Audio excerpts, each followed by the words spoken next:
C'est donc un dossier sensible dont hérite la nouvelle équipe municipale de Rouffach. Les taux d'atrazine, un pesticide aujourd'hui interdit, dépassent ponctuellement les taux réglementaires dans l'eau potable de la commune.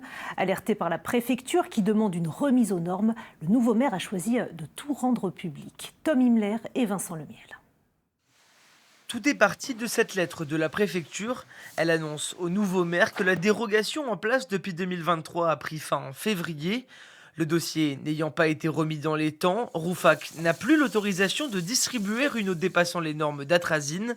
En cause, l'ancienne municipalité qui a rendu un dossier incomplet et avec 3 mois de retard.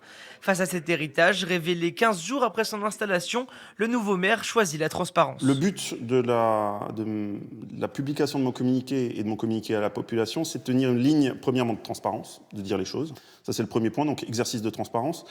Et deuxième point, c'est d'être à la fois transparent, clair sur le problème, tout en étant rassurant.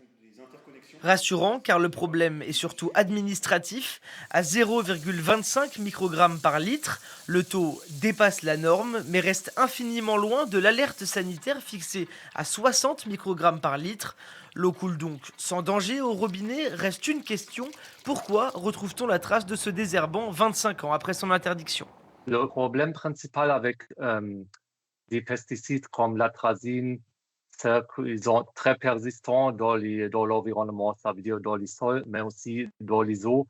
Et surtout dans le cas d'atrazine, c'est un pesticide, un herbicide qui n'est pas très soluble dans l'eau. Désormais, la mairie étudie toutes les pistes techniques, dilution accrue de l'atrazine dans l'eau, interconnexion des réseaux ou nouveaux traitements, car même si la préfecture accorde une ultime dérogation provisoire pour laisser à la commune le temps de faire les travaux, la date limite pour rentrer dans les clous est fixée à 2029.